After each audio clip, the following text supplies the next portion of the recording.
Death Mage Chapter 164, The Princess and Marshal's Worries. Having officially been crowned as Emperor, Vandalyu decided to return to Talishheim for now.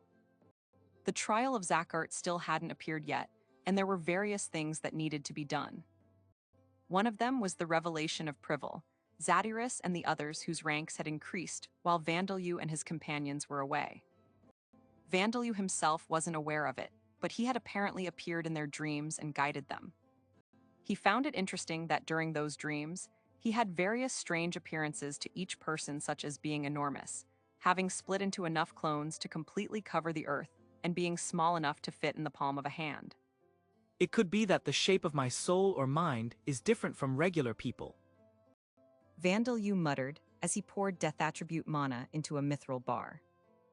Because it's a soul created from the soul fragments of the champions. Since you appeared different for everyone, I don't think that's the case, said Eleonora. As she said, since his form hadn't been a fixed one, perhaps it wasn't anything to be concerned about.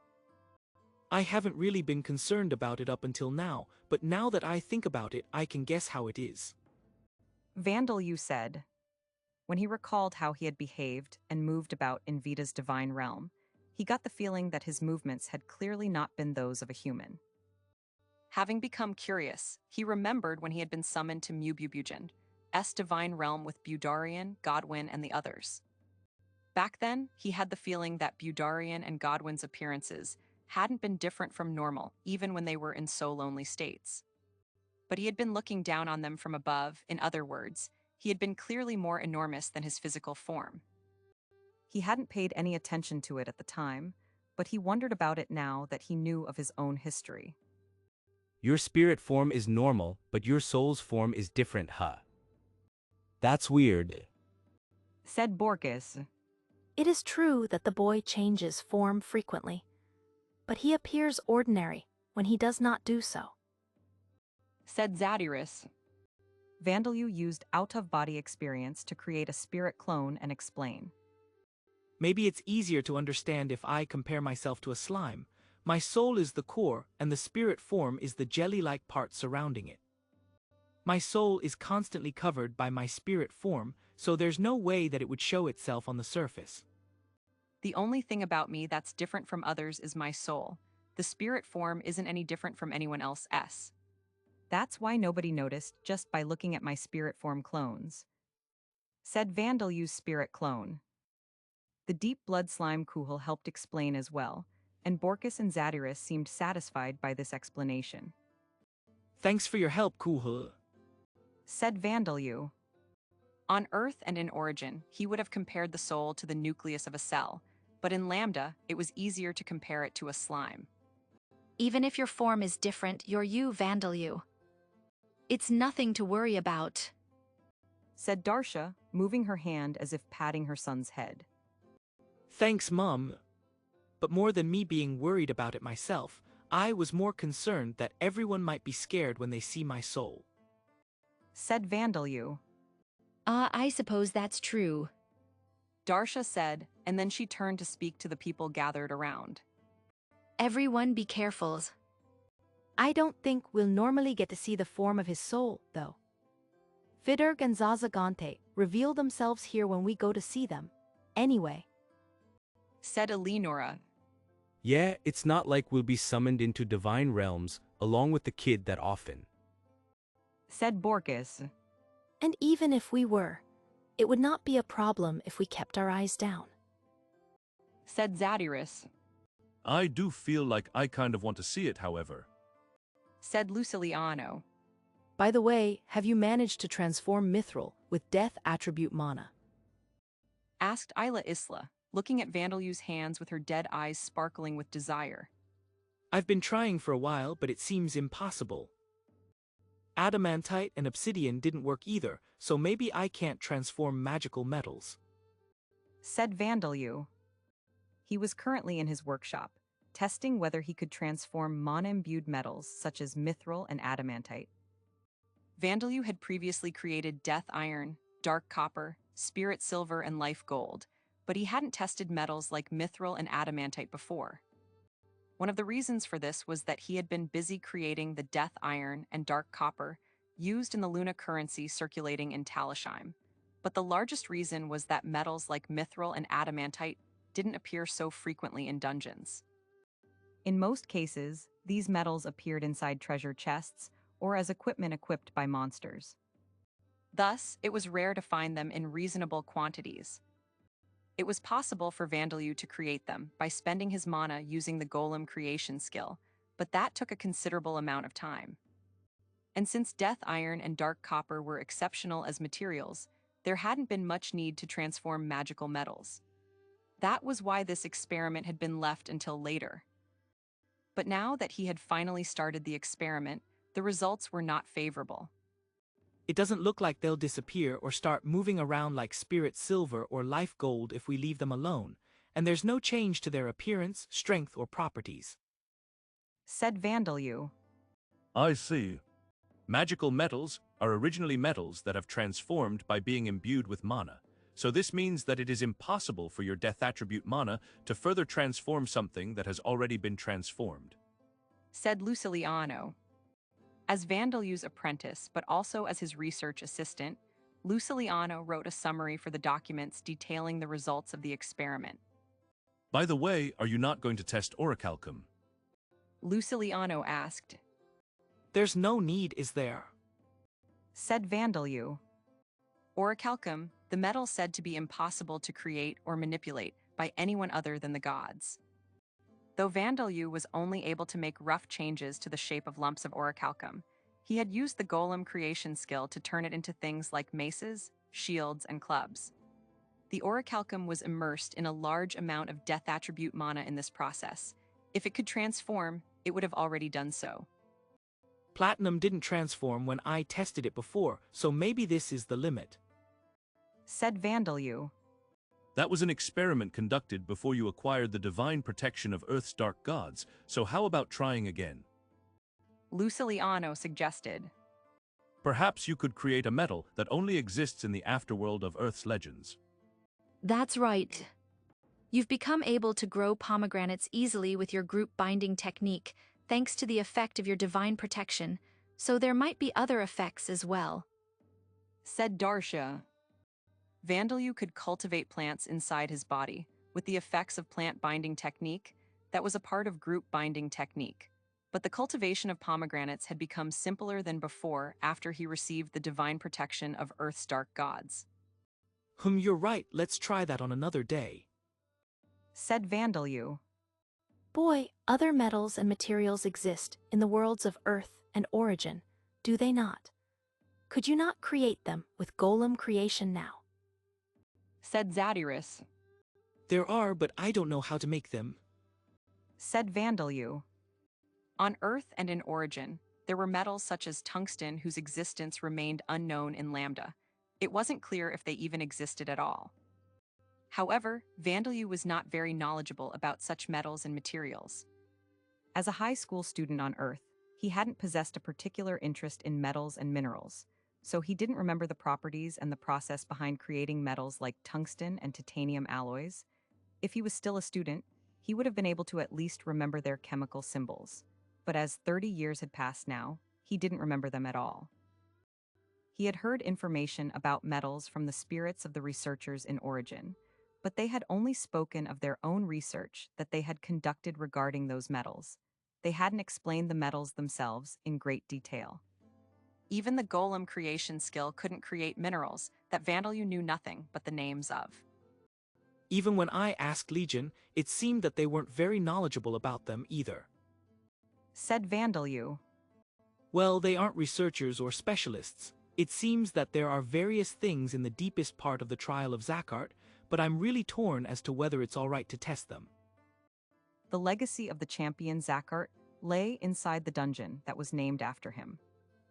According to the documents left in Vita's resting grounds, one of the items left behind was the military weapon of the foreign world Earth that Zakart had been partway through making to defeat the Demon King Gujarani's. It was something that even Vandalyu was hesitant to put his hands on. Well, it's fine, isn't it? Death iron and dark copper are first-rate materials, and you have the Demon King's fragments as well, right, kid? Said Borkus. Muma, yes. Now that this experiment has concluded, boy, there is something I wish to say to you. Said Zadyrus, grasping Vandalyu's shoulders. What is it? Is it to do with your rank increase? Vandalyu asked. Zadyrus's rank had increased after she received Vandalyu's guidance in her dreams, just like Privel and the others. Vandalyu hadn't heard the details yet, but as far as he could see, her appearance didn't seem to have changed. He was confused as to what the problem could be. But Zadyrus felt that there was a very large problem. Zadyrus, it's selfish to be dissatisfied with your rank increase after receiving his guidance. Said Eleonora. I'm reluctant to agree with the little girl, but she's right. Said Isla Isla. But Zadyrus maintained her grip on Vandalyu's shoulders. Boy, I do feel grateful for my rank increase. But why is my race title Ghoul Wizard Princess? Zadyrus's tear-filled question seemed to stop time itself. Princess. In many cases, this was a word referring to girls born to families of high nobility, such as royals. There were some cases where it had nothing to do with the title holder's birth status, like Iris's title of Liberating Princess Knight. But in most cases, the word was used to refer to young women born to noble parents or placed in that social position. Eleonora and Isla gave Zadyrus sympathetic looks. I take back my words, Zadyrus. Said Eleonora. That deserves some sympathy. Said Isla Isla. I think it's cute, though. Said Darsha. Luciliano seemed to be prioritizing his scholarly curiosity. I don't see any differences to her third eye or the patterns on her skin, but no, I think that perhaps her appearance has become younger, but it might be my imagine. Eleonora and Isla struck him lightly in the solar plexus, causing him to faint. You never learn, do you? Borkus said to him, knowing that both of them were capable of piercing through a knight in plate armor with their bare hands. After that, Vandalyu finally managed to squeeze out his own words. It's cute, you know. He said. Boy! Zadyrus cried. I am almost in my 300s. I have grandchildren. Why am I a princess? Even if you tell me I am cute, I cannot honestly express my happiness. But you do feel happy about it. Borkus muttered. Zadyrus ignored him. I do not believe that you deliberately turned me into a ghoul wizard princess with my rank increase. It is a race title that even I have never heard of before. But I want to say this. Why is it not Geronimo or Queen or Grandmother? Why is it Princess? There's probably no way to know without asking the gods that manage statuses. Said Vandalyu, remembering what he had been told by Ricklint in Vita's divine realm. Ricklint had never created a god that controlled ranks, which only monsters possessed at the time, so it was possible that one of the evil gods of the Demon King's army was in charge of ranks, however. But if I had to guess why, I guess it's your image. Said Vandalyu. Zadyrus, it's hard to be called a queen considering your appearance. Said Eleonora. Calm down. Your appearance will change, and you'll become a queen when your rank increases again. The chance of that shouldn't be zero. Said Isla Isla. I do not need kindness from you as well, Isla. You too should become a vampire princess, and zombie princess as well. Zadyrus exclaimed. Stop, don't put strange curses on us. What will you do if we really do become princesses? Said Eleonora. It was certainly feasible for her, because her physical appearance was that of a 20-year-old. It's impossible for me, in terms of how old I appear. Said Isla Isla, giving a quiet shrug. Her face seemed to stiffen a little as she imagined the unlikely possibility, however.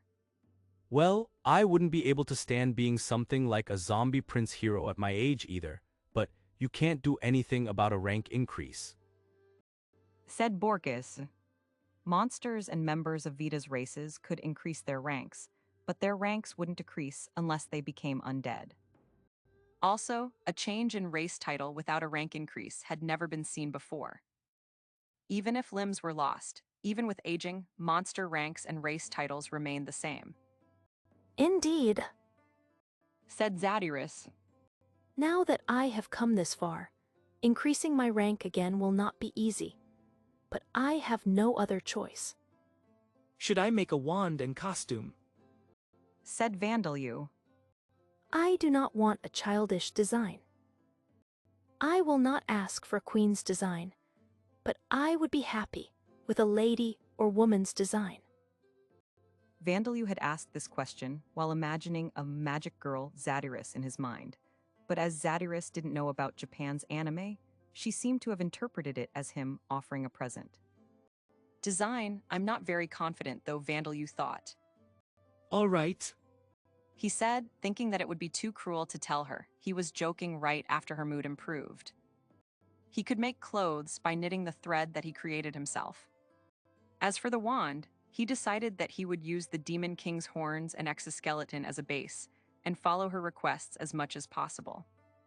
Vandalyu-sama, there is something I want. Could I receive a chain? Even a rope would be fine.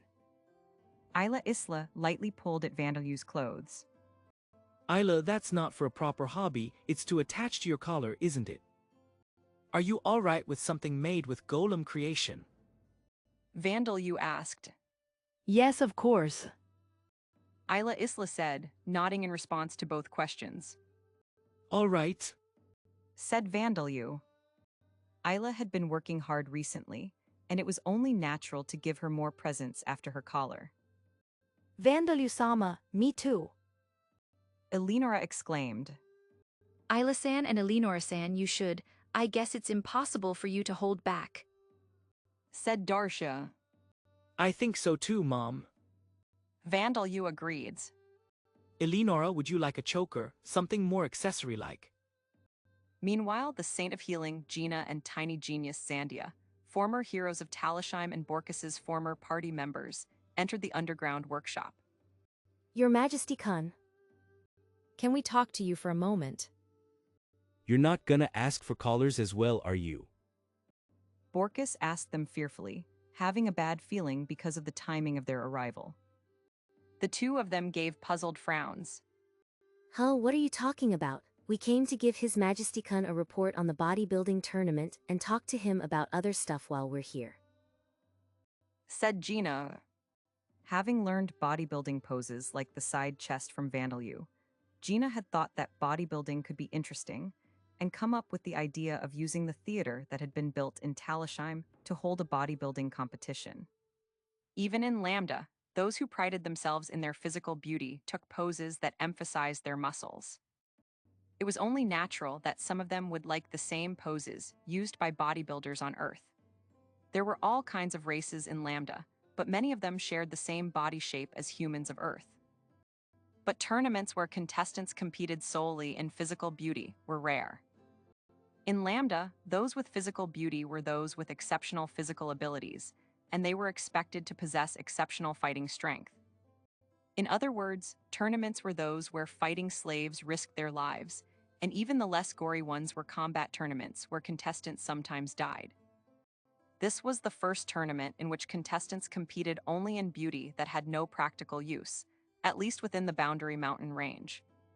It was religiously appropriate as well, providing a good theme for worshipping Vita, the goddess of the life attribute, so the plans were to hold a grand bodybuilding tournament to celebrate Vita's revival. Of course, Vandalyu was looking forward to the tournament. He planned to participate as a special judge on the day. Are there any problems or anything I can help with? He asked. Everything's fine at the moment. You made the contestants costumes for us too. But we're leaving the extra prizes and stuff to you. Said Zandia. Isla's eyes shone with greed at this chance to appeal herself to Vandalyu, while Elinora sighed, knowing that she couldn't win against Bastia in the women's division. HMPH. This is a conversation that has nothing to do with me. More importantly, Zandia, what is the other information that you wanted to report? Zadirus asked. She was a princess now for some strange reason, and she had completely given up in the field of muscles.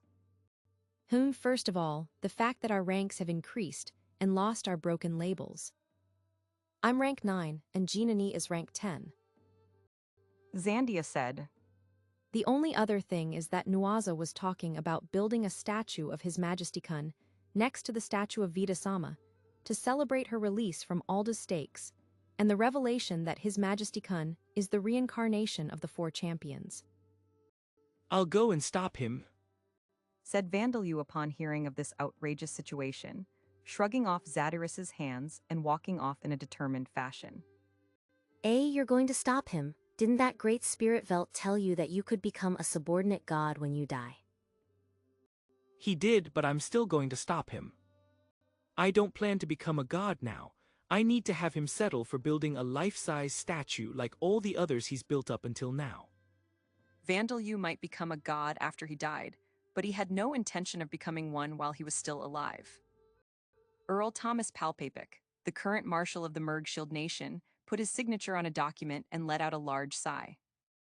When he stiffened up his manner, he had a powerful presence like a military officer should, and when he smiled, he had a gentleness to him that made those around him feel at ease. Either way, he was perceived as a reliable individual. But he had aged considerably in the past few years. Before, he had often looked younger than his actual age, but now he looked 10 years older. But the Mergshield Nation's king and the high officials of the royal palace couldn't blame him for that.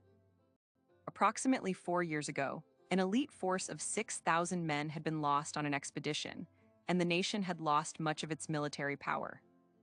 The marshal had been engaged in exhausting work to recover as much of that power as possible. On top of that, he was in charge of the defense of the nation's border, which was now adjacent to enemy land once more now that the Sauron region had been recaptured by the Orbom kingdom. He had been working so hard that his efforts were recognized even by his political enemies, the nobles on the side of the Amid Empire. Some even said that with his work, the Mergshield Nation's military strength would return to what it had been before the expedition within 10 years.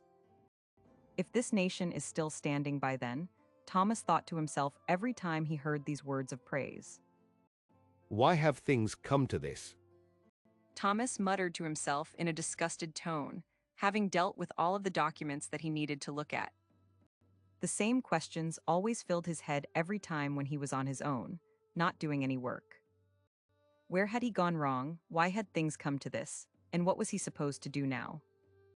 4 years ago, the expedition that began as a result of the purebreed vampires' schemes had ended in a greater failure than Thomas could have imagined. Ever since then, he had been working feverishly in order to prevent his homeland from suffering any further damage. He had pacified the public outcry for vengeance and engaged in the difficult struggle to rebuild the nation's military strength so that it would be ready whenever Vandalyu decided to come and attack. Back then, he had thought that this was the best option available. That there was no better plan against Vandalyu, the Dampier that was likely the baby whose mother that had been killed as a result of the vampires and his own schemes. The tunnel through the Boundary Mountain range had collapsed, completely sealing the way through. It should be impossible for Vandalyu to attack the Mergshield Nation now. Of course, the Mergshield Nation could not cross the Boundary Mountain range, so Thomas had never even thought about taking revenge against Vandalyu himself. He had expected the purebreed vampires to do it for him with no need for him to do anything himself, or that the Amid Empire would see the situation as critical and make a move. But Thomas's expectations had been completely betrayed. The death of the purebreed vampire Gubaman, the head of one of the factions of the vampires that Thomas had connections to. The fall of the fort that was under the command of Kurt Legston, someone whom Thomas had been expecting to take an important position in the future. And last year, the defeat of the lightspeed sword Rickert Amid, one of the 15 evil-breaking swords. Thomas was certain that Vandalyu was involved in every single one of these incidents. As Thomas was nothing more than a marshal of a vassal nation, He didn't have an intelligence network as powerful as that of Marshal, the emperor of the Amid Empire. But he could make conclusions based on what he saw of the vampires with whom he had connections. While Thomas had been hard at work trying to rebuild the Merg Shield Nation's military strength, Vandaloo had gained enough power to bury purebreed vampires. Power that even the 15 evil-breaking swords, the most powerful warriors of the Amid Empire, couldn't match. Whether the Merg Shield Nation regained the military strength it possessed before the expedition or not, nothing would change. If Vandaloo wanted to, he would crush Thomas along with his entire nation.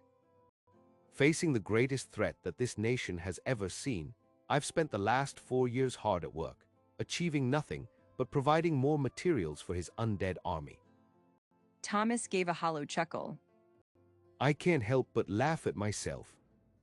No matter how much he trained the soldiers, even if he took a sword in his own hand and commanded the armies himself, no matter how many adventurers of B-class and above he hired, all of these would serve no purpose but to improve the quality of materials for Vandaloo's undead. It was possible that Vandaloo already thought of this nation as no more than a farm for undead materials, rather than as an enemy. This absurd notion had been surfacing in Thomas's mind frequently these days. Thomas gave a self-deprecating smile as he felt the fruitlessness of his efforts. So my life is in the palm of a child whose face I have never seen before. Thomas Palpapik had never directly seen Vandaloo before. He had never exchanged words with him, nor did he know exactly what kind of person he was. He had only seen a sketch drawn based on the testimony given by an adventurer who had seen Vandaloo through a live dead. He knew that Vandaloo was a Dampier who led ghouls and commanded undead, surpassing the limits of common knowledge. But although he knew of these abilities, he didn't know what kind of personality Vandaloo had or what philosophies he adhered to. Just how much did Vandaloo know about Thomas? Did he know that Thomas was the one pulling the strings behind his mother's death? If he did, Thomas had no idea how much he hated him. Considering the worst possible scenario, Thomas had already evacuated his 3 wives and his children to his secondary residence, but he didn't know how things would turn out. Back then, I suppose it was a failure right from when I made the slow move of creating an extermination force after the adventurer's testimony confirmed the Dampier's existence. I should have sent assassins to exterminate him sooner. No, back when his mother was discovered in Ivbigia, I should have sent protege knights to ensure that both mother and child were killed. Thomas murmured to himself. But I can't return to the past. So then what I should do now is rely on the vampires, a foolish plan. Thomas himself wasn't that valuable to them. And 2 of the 3 purebreed vampires had already been defeated. What was there to expect from them? Should he run crying to the Amid Empire? No, the Emperor could be planning to fight Vandaloo, but it was also possible that he would try to find a point of compromise and come to a secret agreement. Thomas didn't know the Emperor's intentions, so doing that would be dangerous. If the Emperor was thinking of making a secret agreement with Vandaloo, the heads of Thomas and his family would likely be treated as convenient bargaining chips. I'm starting to feel like hanging myself, Thomas interrupted this thought and stood up from his seat, suddenly noticing that the wooden door was open and the night air had made its way into the room. And then he saw that a letter had fallen near the window. A message from the vampires, this is. Thomas read the letter's shocking contents. Is this real? They are going to make a move for my sake. The reward will be paid only upon completion of the request. The amount is enormous, but I suppose that's to be expected. Thomas reread the letter over and over to confirm what had been written, and the hope in his eyes grew brighter each time he did. With their power, this nation can survive. Name Zadarus. Rank 10. Race Ghoul Wizard Princess. Level 0. Job Great Mage. Job level 28. Job history: Apprentice Mage, Mage, Light Attribute Mage, Wind Attribute Mage, Philosopher, Great Philosopher. Age 298 years old, has undergone age reversal.